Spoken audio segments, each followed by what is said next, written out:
Hey guys, তো এইটো ভিডিঅ'ত মই আলোচনা কৰিম চেন্ট্ৰেল ৱেৰ হাউজিং কৰ্পোৰেচনৰ পৰা যেটো ৰিকুৱাৰমেন্ট আহিছে তাৰ গুটেইখিনি ইনফৰমেশন পাব আপুনি এই ভিডিঅ'ত ঠিক আছে। তো ভিডিঅ'টো চোৱাৰ পিছত কোনো কোৱেশ্চন থাকিলে আপুনি এই ভিডিঅ'ৰ কমেন্ট সেকশনত কমেন্ট কৰিব পাৰে। লগতে মই এই ভিডিঅ'ৰ ডেসক্ৰিপচনত মই WhatsApp গ্ৰুপৰ লিংক এটা প্ৰভাইড কৰি দিম, তাতে জয়েন হৈ কিনে আপুনি মোক ডাইৰেক্ট মেছেজ কৰিব পাৰিব ঠিক আছে।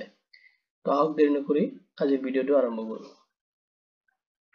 এতিয়া চাওক এই ভিডিঅ'ত মই আলোচনা কৰিম পোষ্ট ডিটেইলছ, প্ৰথমতে কি পোষ্ট আহিছে ঠিক আছে আৰু কি পোষ্টত ৰিকুৱাৰমেন্ট চলি আছে।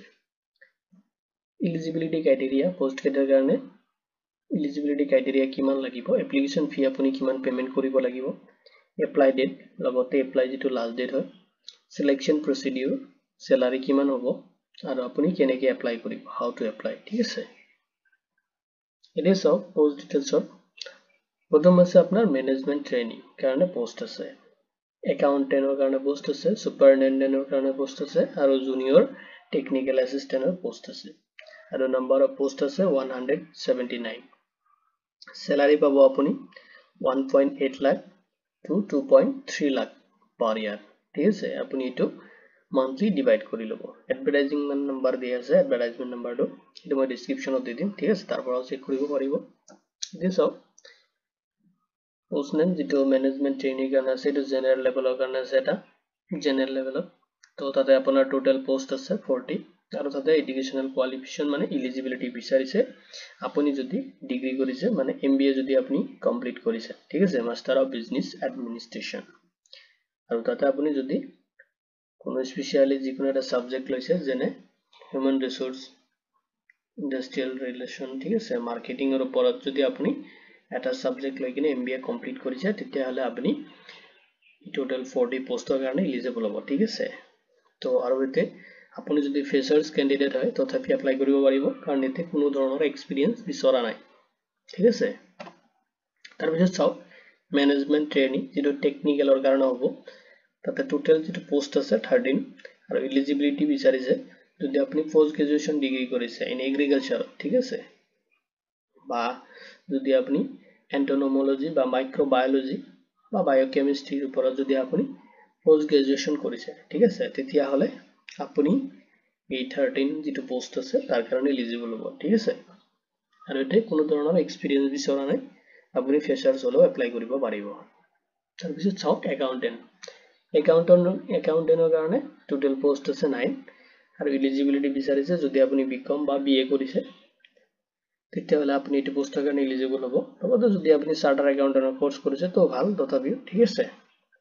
কিন্তু এটো বিচাৰিছে আপোনাৰ minimum 3 years experience as a accountant আপুনি কাম কৰা হ'ব লাগিব মিনিমাম 3 ইয়াৰ্স, যিকোনো কমাৰ্শিয়াল ইনষ্টিটিউশন হোক বা ট্ৰেড বা ধৰক আপোনাৰ তেনেকুৱা অৰ্গানাইজেশনত আপুনি কাম কৰা 3 ইয়াৰ্সৰ এটা এক্সপেৰিয়েন্স আপুনি দিব লাগিব ঠিক আছে। সুপাৰিনটেন্ডেন্টৰ কাৰণে আছে যেটো জেনাৰেল লেভেলৰ হয়, তাতে আপোনাৰ টোটাল পোষ্ট আছে 22 আৰু যে ডিগ্ৰী বিচাৰিছে আপুনি পোষ্ট গ্ৰেজুৱেচন কৰা হ'ব লাগিব এনি ডিসিপ্লিন, আপুনি আৰ্টস কমাৰ্চ সায়েন্স যিকোনো ষ্ট্ৰীমৰ পৰা হ'ব পাৰে ঠিক আছে। এটা আপুনি ফ্ৰেচাৰ্স হলেও এপ্লাই কৰিব পাৰিব কাৰণ এতে কোনো ধৰণৰ এক্সপেৰিয়েন্স বিচৰা নাই। তাৰপিছত চাওক জুনিয়ৰ টেকনিক্যাল এসিস্ট্যান্টৰ কাৰণে আছে, টোটাল পোষ্ট আছে আপোনাৰ 81 আৰু এতে ডিগ্ৰী বিচাৰিছে আপুনি যদি এগ্ৰিকালচাৰত ডিগ্ৰী কৰিছে ঠিক আছে, আৰু ডিগ্ৰীত আপুনি যদি জিঅলজি বা কেমিষ্ট্ৰি বা বায়োকেমিষ্ট্ৰিৰ ওপৰত যিকোনো এটা সাবজেক্ট লৈ কিনে আপুনি আপোনাৰ ডিগ্ৰীটো কমপ্লিট কৰিছে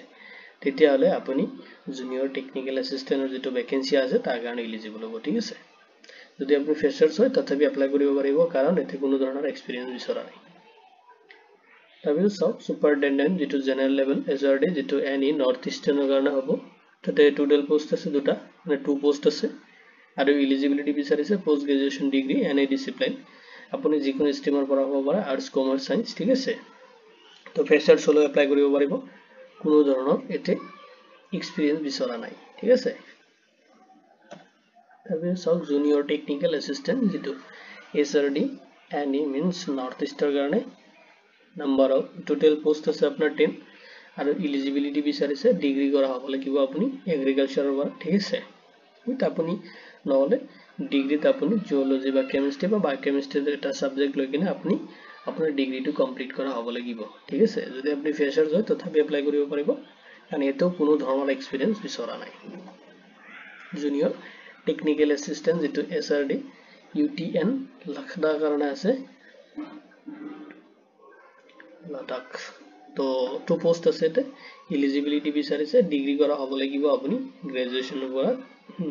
মানে এগ্ৰিকালচাৰৰ পৰা ডিগ্ৰী তো যদি আপুনি লৈছে আৰু নহলে আপুনি যিকোনো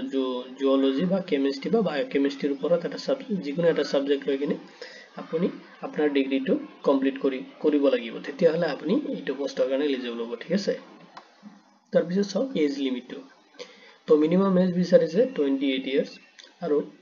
ম্যাক্সিমাম এজ বিচাৰিছে 30 ইয়াৰ্স ঠিক আছে আপুনি এজ ৰিলেক্সেশনটো পাব এজ পাৰ দা ৰুল যেটো আপোনাৰ ইয়াতো ৰুল আছে অথৰিটি ৰুল আছে ঠিক আছে এটো হিচাপত পাব আৰু বাকি এজ ৰিলেক্সেশনৰ যেটো ডিটেইলছ আছে অফিশিয়াল নোটিফিকেশনত আপুনি পাই যাব যেটো মই এটো ভিডিওৰ ডেসক্ৰিপচনত প্ৰভাইড কৰি দিম তাৰ পৰা আপুনি ডাউনলোড কৰি চেক কৰিব পাৰিব ঠিক আছে এতিয়া সব এপ্লিকেশন ফি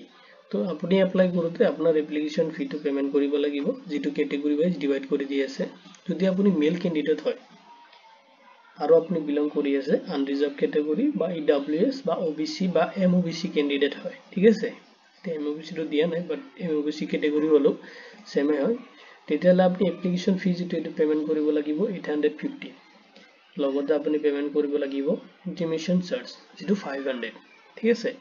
আপোনাৰ টোটাল পেমেন্ট কৰিব লাগিব 1350 ঠিক আছে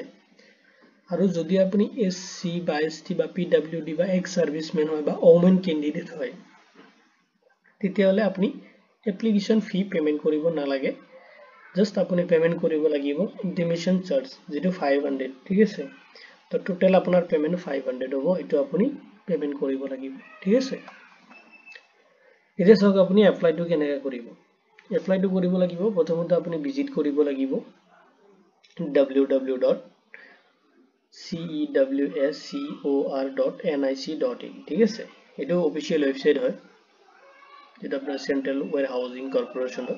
তাতে আপুনি ভিজিট কৰিব লাগিব আৰু তাতে ৰিকোয়াৰমেন্ট সেকশনত যাব লাগিব ঠিক আছে যোৱাৰ পিছত আপুনি তাতে আপোনাৰ এপ্লিকেশন ফৰ্মটো তাতে পাই যাব তাতে ক্লিক হিয়াৰ টু এপ্লাই দিয়া আছে তাতে আপুনি ক্লিক কৰিব ঠিক আছে ক্লিক কৰাৰ পিছত আপনাৰ পেজ এটা ওপেন হৈ যাব আৰু তাতে আপুনি ৰেজিষ্ট্ৰেচন কৰিব লাগিব যত কিছুমান ডিটেইলছ আপুনি দিব লাগিব যেনেকৈ আপোনাৰ নেম আপনার নামটো দিব কন্টাক্ট ডিটেইলছ কিনি দিব ইমেইল আইডি কিনি দিব ঠিক আছে দিকিনে আপনি ৰেজিষ্ট্ৰেচন কৰিব নেক্সট স্টেপত যাব আপনাৰ এপ্লিকেশন ফৰ্মটো ওলাই আহিব ঠিক আছে তাতে আপুনি আপোনাৰ পাৰ্সোনাল ডিটেইলছ ইৰিগেশনাল ডিটেইলছ কিনি তাতে এন্টাৰ কৰাব যদি আপোনাৰ এক্সপেৰিয়েন্স আছে দেন দিব কিছু বেছিভাগ জাস্ট আপনাৰ একাউন্টেন্ট পোষ্টৰ কাৰণে এক্সপেৰিয়েন্স বিচাৰিছে ঠিক আছে বাকিখিনি ফ্ৰেছাৰ্ছ হলে এপ্লাই কৰিব পাৰিব তো যদি এক্সপেৰিয়েন্স আছে দিব পাৰে প্ৰবলেম নাই ঠিক আছে এখিনি দিকিনে আপুনি তাতে আপোনাৰ এপ্লিকেশনটো নেক্সট স্টেপলৈ লৈ যাব আৰু তাতে আপুনি আপলোড কৰিব আপোনাৰ ফটো সিগনেচাৰ ঠিক আছে আৰু নেসেসাৰি যিখিনি ডকুমেন্টস লাগে এখিনি আপলোড কৰাৰ পিছত আপুনি কৰিব লাগিব ক্যাটাগৰি ওয়াইজ যেটো পেমেন্ট দিয়া আছে ঠিক আছে এখিনি পেমেন্ট আপুনি অনলাইন সাবমিট কৰিব লাগিব আৰু পেমেন্টটো কৰাৰ পিছত আপুনি তাতে আপোনাৰ ফৰ্মটো ফাইনাল সাবমিট দিব লাগিব ফাইনাল সাবমিট দিয়াৰ পিছত আপুনি ডাউনলোড কৰি ল'ব এটো আপোনাৰ এপ্লিকেশন ফৰ্ম হয় ঠিক আছে লগতে আপোনাৰ পেমেন্ট ৰিসিপ্টটো এজ এ ফিউচাৰ ৰেফাৰেন্সৰ কাৰণে ঠিক আছে এতিয়া সক সিলেকশন প্ৰসিডিউৰটো তো আপোনাৰ যেটো সিলেকশন হয় তিনটা স্টেপত হ'ব প্ৰথমতে আপোনাৰ অনলাইন টেষ্ট এটা হ'ব ঠিক আছে যেটো এক্সাম সেন্টাৰ কিনে আপুনি পাই যাব মই ডেসক্ৰিপচনত দি দিম তাতে লিংক থাকিব তাতে আপুনি চেক কৰিব পাৰে তাতে আপুনি এক্সাম সেন্টাৰ কিনি পাই যাব আৰু নোটিফিকেশনতে এক্সাম সেন্টাৰ দিয়া আছে ঠিক আছে আৰু ডকুমেন্ট ভেৰিফিকেশন ঠিক আছে অনলাইন টেষ্ট হৈ যোৱাৰ পিছত আপোনাৰ ডকুমেন্ট কিনি ভেৰিফিকেশন হ'ব যদি আপুনি অনলাইন টেষ্টটো কোৱালিফাইড কৰে তাৰ পিছত আপোনাৰ ইন্টাৰভিউৰ কাৰণে মাতা হ'ব আৰু ইন্টাৰভিউৰ মাতাৰ পিছত আপোনাৰ যেটো ফাইনাল মেৰিট লিষ্ট হয় এটো ওলাই যাব ঠিক আছে আৰু এটো ওলালে আপুনি তাতে জয়েনিং কৰিব পাৰিব তো তিনটা স্টেপ তাৰ পিছত এটা সব ইম্পৰ্টেন্ট ডেটস এটা সব এপ্লিকেশন যেটো অলৰেডি স্টাৰ্ট হৈছে অনলাইন এপ্লিকেশন প্ৰসেসটো 14 ডিসেম্বৰ 2024 ৰ পৰা তো এপ্লিকেশনৰ যেটো লাষ্ট ডেট হয় 12 জানুৱাৰী 2025 ঠিক আছে তো ডেট আছে আৰু এডমিট কাৰ্ডটো अराउंड 10 ডেজ বিফোৰ আপুনি এক্সামৰ 10 দিন আগতে আপুনি এক্সামৰ পাই যাব এডমিট কাৰ্ডটো ঠিক আছে বা কল লেটাৰ বা এডমিট কাৰ্ড বুলি ক'ব পাৰি পাই যাব আপুনি আৰু এক্সাম ডেটটো এটা ফিক্স কৰি দিয়া নাই ঠিক আছে অফিশিয়াল নোটিফিকেশনটো আহা নাই এতিয়ালৈকে কেতিয়া এক্সামটো হ'ব তো আপুনি 12 লৈকে যেহেতুকে লাষ্ট ডেট আছে 12 জানুৱাৰী তো এপ্লাই কৰি দিয়ক যদি আপোনাৰ এলিজিবিলিটি ক্ৰাইটেৰিয়াটো মেচ কৰিছে আৰু প্ৰিপাৰেচন লৈ থাকক যেটো এক্সাম সিলেবাস হয় এটা আপুনি পাই যাব ঠিক আছে আৰু এটো ডেসক্ৰিপচনতো দিয়া থাকিব আপুনি তাৰ পৰা ডাউনলোড কৰি ল'ব পাৰিব ঠিক আছে